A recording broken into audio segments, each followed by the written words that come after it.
తెలుగు రాష్ట్రాల్లో సృష్టి fertility centres పై దాడులు పెంచారు వైద్య శాఖ అధికారులు. ఇలాంటి పరిణామాల్ని ముందే గ్రహించిన సిబ్బంది తాళాలు వేసేసుకుని ఉడాయించేస్తూ ఉన్నారు. విజయవాడ నుంచి మనకి డీటెయిల్స్ వస్తున్నాయి. విజయవాడ సృష్టి యూనివర్సల్ ఫర్టిలిటీ సెంటర్లో జిల్లా వైద్య ఆరోగ్య శాఖ అధికారులు తనిఖీలు చేశారు. ఫర్టిలిటీ సెంటర్ మొత్తం తిరిగి ఆరా తీశారు డిఎంహెచ్ఓ. ఇప్పటికే సృష్టి యూనివర్సల్ ఫర్టిలిటీ సెంటర్ బోర్డులన్నీ మాయమైపోయాయి. విజయవాడ సెంటర్కి అనుమతులు లేవని, అక్రమంగా నిర్వహిస్తున్నారని నిన్న డిఎంహెచ్ఓ ప్రకటించిన విషయం మనకు తెలుసు. విజయవాడ సెంటర్కి బోర్డులు తొలగించి తాళాలు వేసేసుకుని వాహనాలు, అంబులెన్సులతో సహా పరారైపోతున్నారు సిబ్బంది. సృష్టి యూనివర్సల్ ఫర్టిలిటీ సెంటర్పై వచ్చిన ఆరోపణలపై చర్యలకు సిద్ధమవుతున్న నేపథ్యంలో ఆ కేంద్రాన్ని క్లోజ్ చేశారు డాక్టర్ కరుణ, వైశాలి టీం. సృష్టి యూనివర్సల్ ఫర్టిలిటీ సెంటర్ తనిఖీల్లో కీలక విషయాలు వెలుగు చూస్తున్నాయి. యూనివర్సల్ హెల్త్ కేర్ పేరుతో అనుమతులు తీసుకుని సృష్టి ఫర్టిలిటీ సెంటర్ పేరుని జోడించారు డాక్టర్ నమ్రత. సృష్టి ఫర్టిలిటీ సెంటర్ పేరుతో బ్రాండింగ్ ని ప్రమోట్ చేశారు డాక్టర్ నమ్రత. యూనివర్సల్ సృష్టి ఫర్టిలిటీ సెంటర్ మేనేజర్పై డిఎంహెచ్ఓ ఈ మేరకు ఆగ్రహం వ్యక్తం చేశారు. ఇంత వివాదం జరుగుతూ ఉంటే తాళాలు వేసుకుని వెళ్ళిపోవడం ఏంటి అని కూడా ప్రశ్నిస్తున్నారు. లైసెన్స్లు, రిజిస్ట్రేషన్ ఉంది అని చెప్పారు సృష్టి ఫర్టిలిటీ సెంటర్ మేనేజర్. అయితే హాస్పిటల్ బోర్డులు తొలగించి వాహనాలను ఎందుకు తీసుకుని వెళ్లారు అని ప్రశ్నించారు.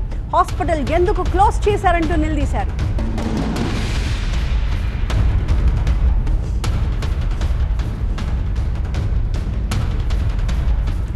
సో ప్రస్తుతం విజయవాడకు సంబంధించిన పరిణామాలు మనం చూస్తూ ఉన్నాము. రెండు తెలుగు రాష్ట్రాల్లో కూడా సృష్టి ఫర్టిలిటీ సెంటర్స్ పై దాడులు పెంచేశారు వైద్య శాఖ అధికారులు.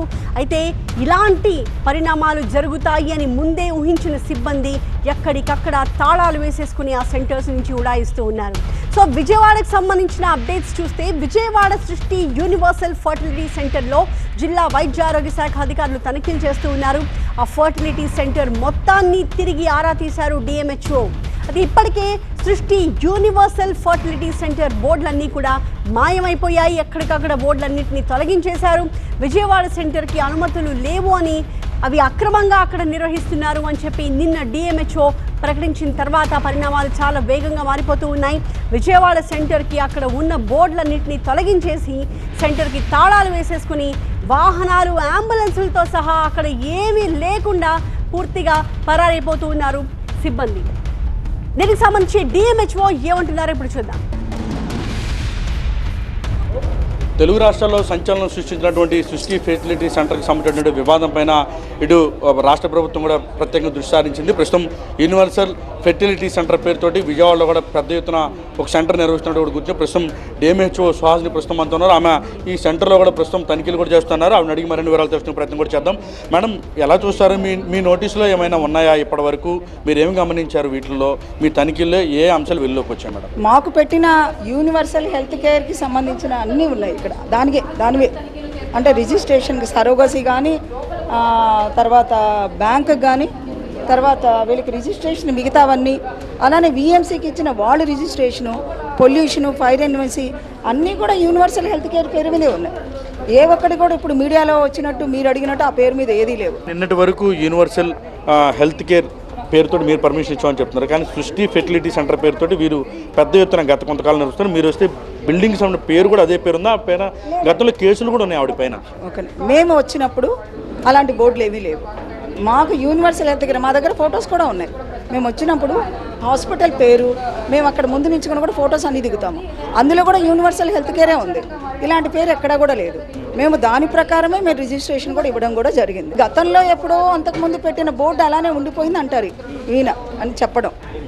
మేబీ తర్వాత ఒకవేళ మార్చుకొని ఉంటే మాకు ఖచ్చితంగా వాళ్ళు పర్మిషన్ కోసం పెట్టాలి. కానీ మాకు పర్మిషన్ కోసం ఎటువంటిది లేదు. క్షుణ్ణంగా పరిశీలించి as per the check list committee అందరూ ఉంటామండి. ఈ కమిటీతో మేము కలెక్టర్ గారికి, జడ్జి గారికి నివేదికను అందించి మళ్ళీ అక్కడ కమిటీ మెంబర్స్ అందరితో దాంతోనే మేము మళ్ళీ తర్వాత ఇదంతా నివేదికని స్టేట్కి పంపిస్తే స్టేట్ వాళ్ళు ఒక రిజిస్ట్రేషన్ నెంబర్ వీటికి ఇవ్వడం జరుగుతుంది. వీళ్ళు మేము నవంబర్లో దీనికి ఇచ్చాము. ఆఫ్టర్ దట్ మాకు ఎటువంటి పబ్లిక్ దగ్గర నుంచి కూడా ఎటువంటి దీని మీద ఎటువంటి కూడా మాకు రాలేదు. అంటే కంప్లైంట్ ఉంటే మేము అర్జెంటుగా మేము అప్పుడప్పుడు మళ్ళీ చేస్తాం, మళ్ళీ మామూలుగా కూడా తనిఖీలు చేస్తాం. కానీ మాకు ఎటువంటి కంప్లైంట్ రాలేదు. మొత్తం వ్యవహారం పైన మరోసారి తనిఖీలు చేస్తాం, నివేదికను జిల్లా కలెక్టర్ అందిస్తామంటూ కూడా చెప్తాం. కెమెరా పర్సన్ అంజితో, వసంత టీవీ 9 విజయవాడ నుంచి.